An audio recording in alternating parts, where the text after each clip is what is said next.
Assalamualaikum warahmatullahi wabarakatuh. Selamat pagi dan salam sejahtera untuk kita semua. Yang terhormat dosen pengampu mata kuliah Psikologi Pendidikan Ibu Rahmi Dwi Febrani, SPD MPD, dan teman-teman yang sedang menyaksikan video pada presentasi kami kali ini. Baiklah, perkenalkan kami dari kelompok 1 yang beranggotakan 4 orang. Saya Cut Rezalwandari sebagai moderator dan rekan saya Ice Yulianti, Lorisa Rohadatul Asyi, dan Radiatur Rahmah.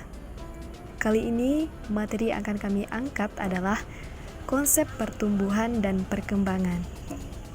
Untuk materi pertama yang akan saya jelaskan sendiri terkait dengan definisi dari pertumbuhan dan perkembangan. Baik, definisi dari pertumbuhan dan perkembangan. Ada dua istilah yang sering digunakan dalam psikologi, yakninya pertumbuhan dan perkembangan.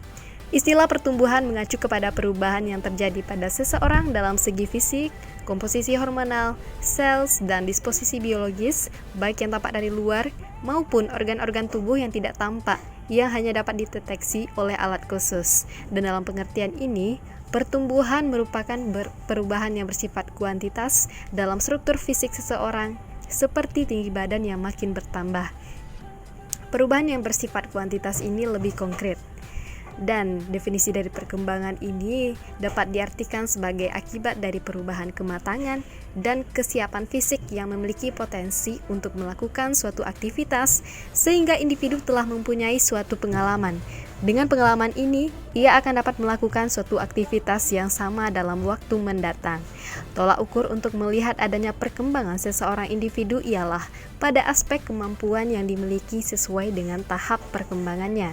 Dengan membandingkan keadaan satu fase dengan fase berikutnya, maka apabila terjadi peningkatan pada fase sesudahnya daripada fase sebelumnya, maka individu ini telah mengalami proses yang namanya fase perkembangan. B. Faktor-faktor yang mempengaruhi perkembangan. Di dalam perkembangan terdapat suatu hukum-hukum perkembangan, yang mana hukum-hukum tersebut telah menunjukkan adanya hubungan yang kontinu serta dapat diramalkan sebelumnya antara variabel-variabel yang empirik. Dengan demikian, hukum perkembangan sangatlah penting untuk dipahami dan dipelajari. Manusia adalah makhluk yang memiliki pemikiran sendiri untuk menentukan pilihan dan sesuatu yang mengenai dirinya dengan bebas. Seseorang siswa yang faktor bahwan lebih dominan dalam proses pembelajaran, maka seorang siswa hanya biasa dalam bakatnya saja. Misalnya, seorang anak laki-laki yang lebih menyukai sepak bola tanpa memperhatikan tugasnya sebagai mempelajari, maka hasilnya siswa tersebut akan ketinggalan pelajaran. 1. Hukum tempo perkembangan. Hal itu dikarenakan setiap anak adalah individu yang memiliki karakteristik sendiri. Sebagai seorang guru tidak boleh langsung menganggap anak yang lama dalam memahami materi sebagai anak bodoh. 2. Hukum rekapitulasi. Masa mengembangkan kurang lebih 8-10 tahun. Seorang anak senang memiliki binatang, ikan, kambing, dan lain-lain. Masa bertani kurang lebih 10-12 tahun. Suka berkebun, memelihara dan menanam tanaman bunga dan lain-lain. 3. Hukum pertahanan dan perkembangan diri. Setiap manusia di dunia ini pasti mempunyai hasrat atau dorongan untuk mempertahankan diri. Dari sikap mempertahankan diri tersebut akan melanjutkan menjadi sikap untuk mengembangkan diri. 4. Hukum irama dan perkembangan. Perkembangan ini berlangsung secara silih berganti, kadang teratur dan kadang pula kacau. Semua ini tergantung dengan irama masing-masing individu.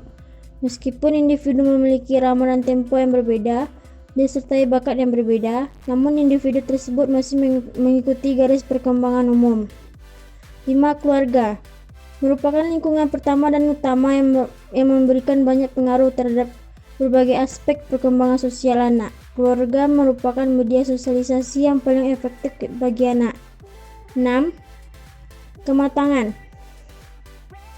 Proses sosialisasi tentu saja memerlukan kematangan fisik dan fisiki untuk memberi dan menerima pandangan atau pendapat orang lain diperlukan kematangan intelektual dan emosional. 7. Status sosial ekonomi. Kehidupan sosial dipengaruhi pula oleh kondisi atau status sosial ekonomi keluarga. 8. Pendidikan. Pendidikan merupakan media sosialisasi yang terarah bagi anak. Pendidikan akan memberikan waktu terhadap kehidupan sosial anak di masa yang akan datang. 9. Kapasitas mental atau emosi dan inteligensi. Kapasitas emosi dan kemampuan berpikir mempengaruhi banyak hal, seperti kemampuan belajar, memecahkan masalah, berbahasa, dan menyesuaikan diri terhadap kehidupan di masyarakat. C. Prinsip atau hukum perkembangan. Yang pertama, perkembangan fungsi-fungsi jasmani atau fungsi-fungsi rohania. Berlangsung dalam proses suatu kesatuan yang menyeluruh atau integral. Prinsip ini sering disebut sebagai hukum kesatuan organis atau fungsional. Prinsip ini berarti bahwa organ-organ atau fungsi-fungsi itu proses perkembangan bukan secara sendiri-sendiri, terpisah satu sama lain, melainkan satu dengan yang lain saling berhubungan dan bahkan saling ketergantungan. 2. Setiap individu mempunyai kecepatan sendiri-sendiri dalam perkembangannya. Prinsip ini mengandung maksud bahwa perkembangan antara sejumlah anak tidaklah sama. Belum tentu sama pula tingkat perkembangan yang dicapainya pada suatu saat tertentu, baik pola perkembangan seluruhnya maupun dalam aspek tertentu dari perkembangan itu. 3. Perkembangan seorang individu, baik keseluruhan maupun setiap aspeknya. Kelangsungan tidak konstan melainkan berirama.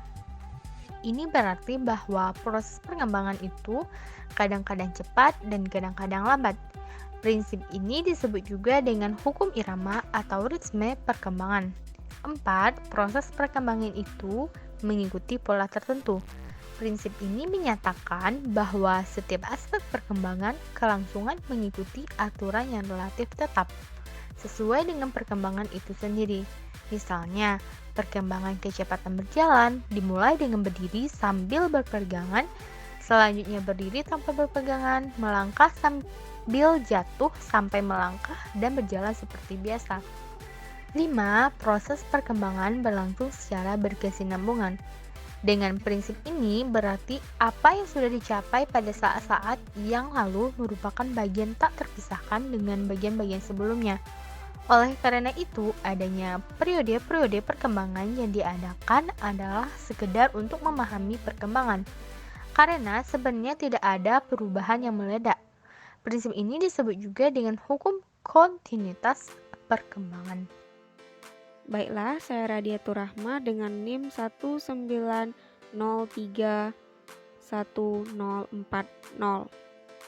Baiklah, saya akan melanjutkan materi mengenai hubungan perkembangan dalam proses pendidikan dan pembelajaran.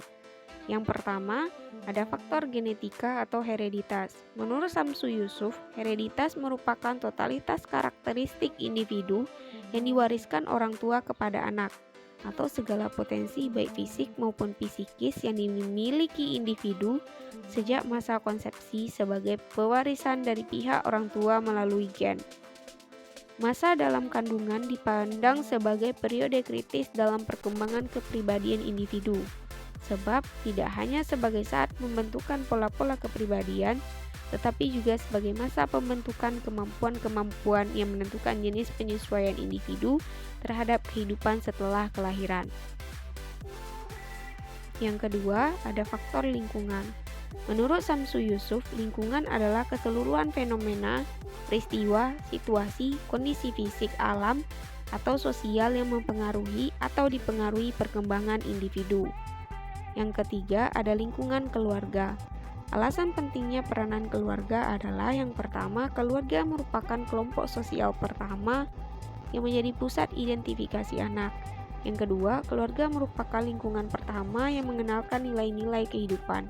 Yang ketiga, kepada anak, anggota keluarga merupakan significant people bagi perkembangan kepribadian anak.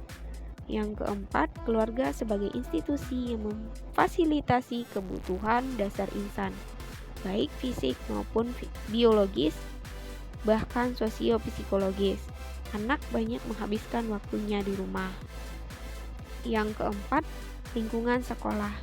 Hanluk mengemukakan bahwa sekolah merupakan faktor penentu bagi perkembangan kepribadian anak, baik secara berpikir, bersikap, maupun berperilaku. Beberapa faktor lingkungan sekolah yang berkontribusi positif terhadap perkembangan peserta didik diantaranya kejelasan visi dan misi dan tujuan yang akan dicapai, pengelolaan atau manajerial yang profesional. Selanjutnya, personal sekolah memiliki komitmen yang tinggi, dan yang terakhir, tersedianya sarana prasarana yang memadai. Baiklah, sekian penyampaian dari saya. Saya ucapkan terima kasih. Baiklah, itulah hasil presentasi dari kelompok 1 terkait dengan materi pertumbuhan dan perkembangan. Sampai jumpa di e-learning. Terima kasih atas waktunya. Wassalamualaikum warahmatullahi wabarakatuh.